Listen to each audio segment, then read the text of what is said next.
Бато, бато. Искате ли да видите? Къде е това бато?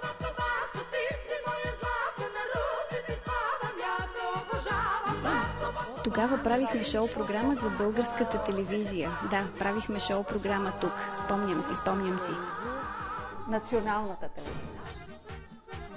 Тогава правихме шоу-програма за българската телевизия. Да, правихме шоу-програма тук. Спомням си. Имате ли я тази шоу-програма?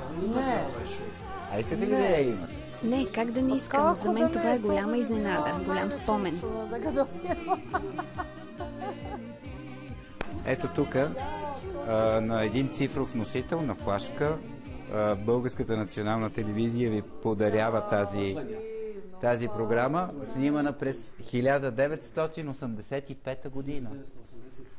Точно, да, точно така. Благодаря. Имате специални поздрави от Стефан Мушатов, режисьора. Не сте могли по-добра изненада да намерите. Толкова съм щастлива. Знаете ли защо? За това, че тази година правя един документален филм за период в моя живот от 81 до 91 година и това е един архив, който има изключително голямо значение за мен. Благодаря много. Мисля, че в България имате много паметни моменти. Хеликоптера на стадиона. А тогава сте си мислила, че няма нито един човек и ще разгледате София и си тръгвате за Белград.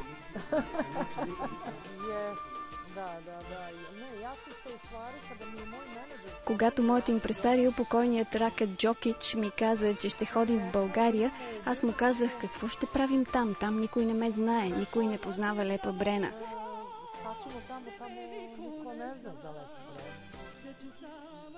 Той ми каза, ще идем на един огромен стадион и ти ще пееш на стадиона. Разбира се, ние пристигнахме тук, подготвяхме се и той ми каза, че с хеликоптер ще дойда. Пилотът на вертолета ми предложи някаква напитка, някакъв коняк, не си спомням точно, но аз казах, не, аз не пия, не ми трябва. И казах, аз предполагам, че няма да има концерта, защото тук мен никой не ме познава и ще полетим над София, да я видим и ще се върнем в хотела, да си починем и да си хапнем. Той от сърце се засмя и ми показа един стадион, който беше празен наистина. Но ние отидохме на един друг стадион и като пристигнахме, този огромен стадион беше пълен с хора и аз си мислех, че се играе матч. И тогава пилотът ми каза, аз ще кацна тук, а ти ще излезеш и ще пееш. Лепа Брена може да напълни стадион в България. Аз зная, но това за мен наистина беше една огромна изненада, тъй като ние практикувахме винаги до тогава да пеем и да правим концертите си в зали за не повече от 4 до 5 хиляди души. Един българин ви доведе обаче в момента в София. Идвате тук заради Григор Димитров. Това истина ли е? Не. Защото тук преди една седмица всички медии гръмнаха. Лепа Брена идва сама заради Григор Димитров. Не. Всъщност, аз ще ви кажа каква е наистина причината за моето идване. Главният организатор на този турнир по тенис е личен приятел на моя съпруг Слободан Живойнович. И се разбрахме да дойдем на този турнир и аз и съпругът ми, като аз утре ще се върна в Белград, а той ще присъства в събота и неделя на турнира. Аз съм тук, за да промотирам моя концерт, който ще се проведе на 8 април в Пловдив и това беше изключително добро съвпадение и възможност, тъй като аз много обичам тениса. Иначе следим вашият известен тенисист и бихме искали да го видим на живо колко е добър. Желанието ми е да го видя на живо него. Аз се опасявам, че много ще ви хареса как играе, защото той е много добър напоследък. И тогава, когато се срещне с Новак Джокович, не съм сигурна за кого ще бъдете вие. Знаете ли, аз не смея да кажа, но очевидно се знае. Когато при нас някой е изключително известен и успешен, всички казват, че той е наш. Но когато загуби веднъж или два пъти, хората са готови да кажат какво ли не. И тук е така. Аз съм жена, която живее с професионалист тенисист и мисля, че това е една специална категория хора, защото те са свикнали и когато имат най-големите успехи и когато имат най-големите провали, те са стабилни. Аз съм в категорията хора, които уважават тези хора и когато са на върха и когато загубят матч. Всъщност, както трябва да губиш с достоинство, по такъв начин трябва да уважаваш този, който е загубил.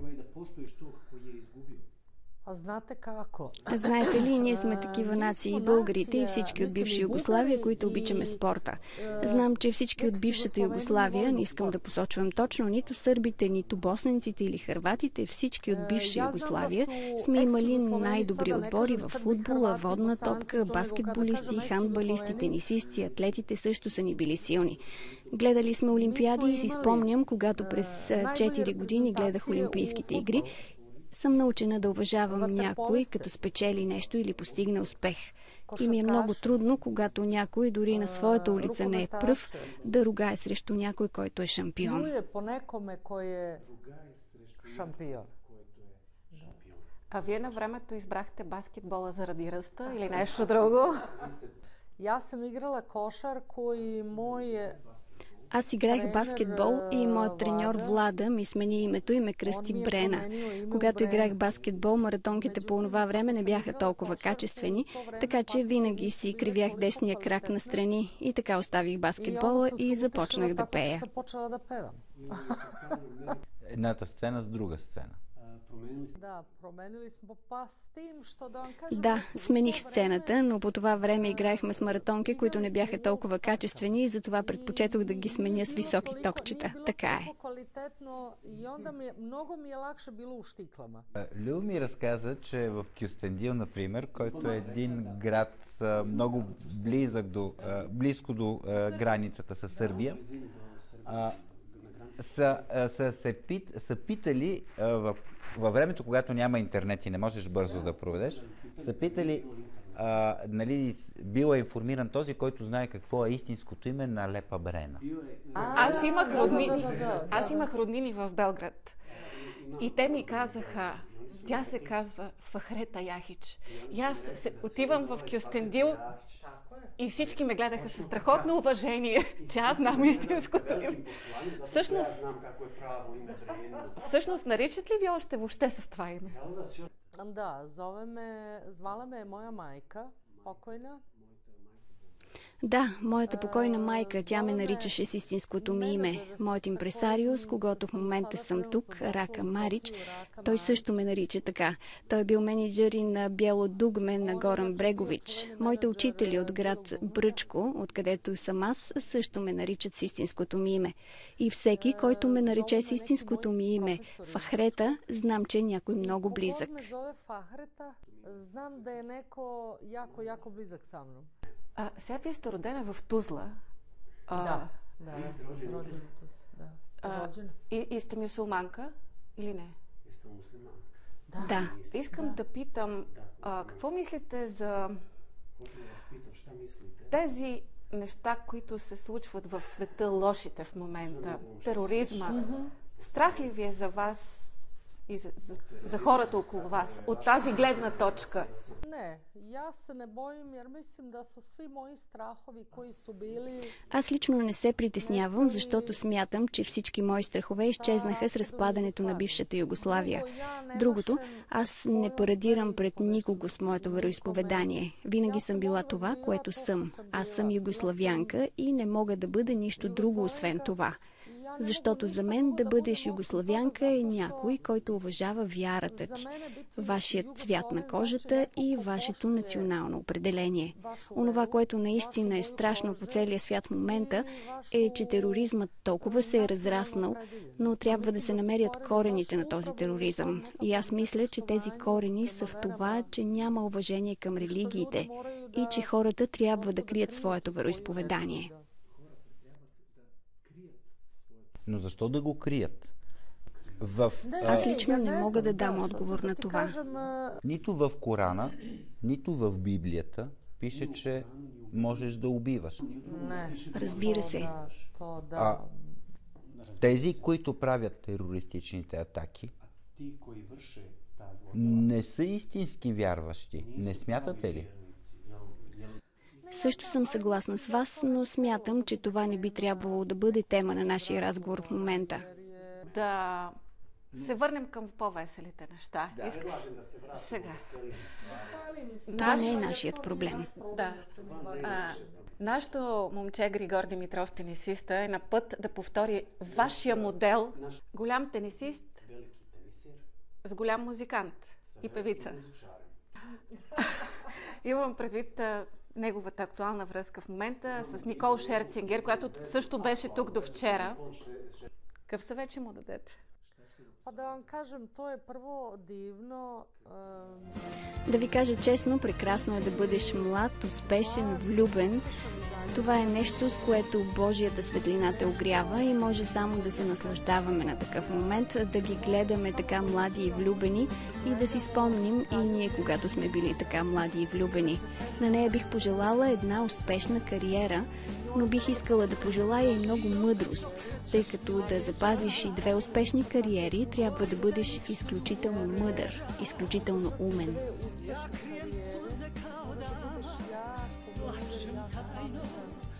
Това много рядко се среща. Рядко, но който се постарае, може да постигне такова нещо. Обикновено тук при нас на Балканите жената е тази, която дърпа ръчната спирачка. Във всеки случай аз не съм за това жената да напусне своята професия, с която се занимава, тъй като мъжете са изключително коварни и от нас правят стока, която лесно може да се замени.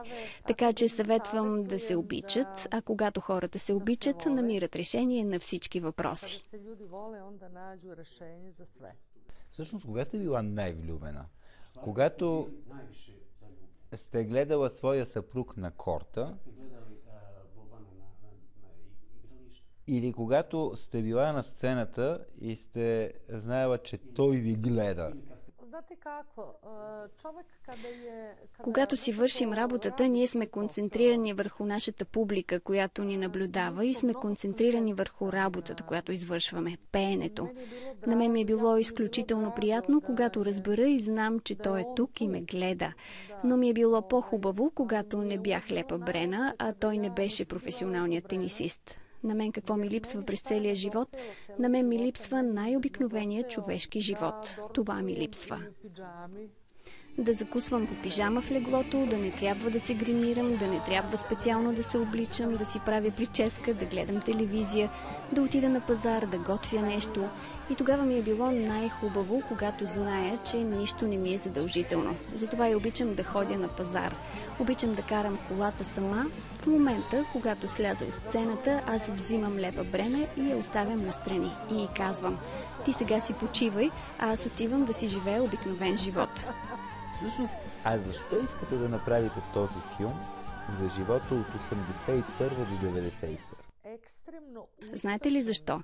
За това, че една екстремно успешна част от моя живот е точно този период, от 82 до 90 година. Този живот е бил като приказка за мен.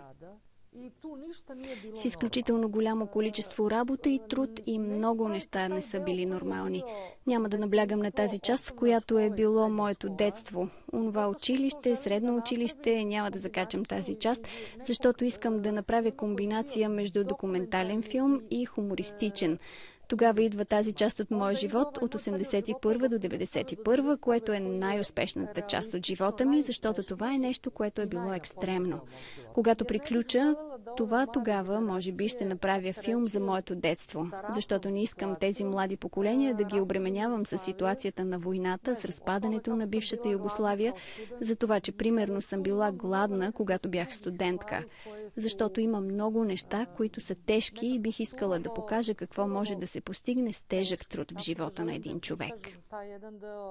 Šta jedan krvavi i naporan rad može da uradi, šta možete da napravite u svom životu. Какво заглавие ще има филма? Още е в работен процес, не се знае. А вие какво бихте искали да бъде заглавието?